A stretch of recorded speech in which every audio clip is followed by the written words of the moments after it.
Welcome to Mechanic. Today we have a 2021 Mazda CX-9, and on this vehicle we're going to go over the process and where you would add antifreeze or engine coolant to your vehicle. So this is the direct add to the radiator, is this cap, and this is your overflow portion here. So if you there is a fill level line on your overflow, and so if it's a little low, you can just go ahead and pop this cap and add some coolant up to the fill line. Of course, we do not remove this. This cap you can get away with removing when it is warm, not hot, but warm. But this cap never remove when the engine is hot. And the steam will come out or hot water, hot coolant, and you'll burn yourself.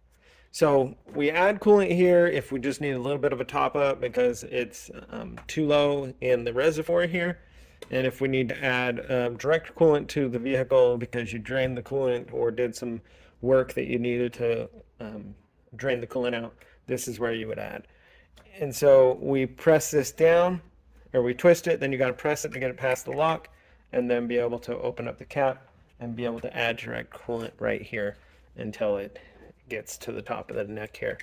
And then once it's topped off with the coolant that is designed for your Mazda, then be able to put the cap on, make sure that your reservoir is, your extra is full to the fill line, and that's how you would add engine coolant to your vehicle. Again, this is a fairly closed system, so if you're losing a lot of coolant and you have to keep adding, you're going to need to look where is it leaking. Thank you for watching Mechanic.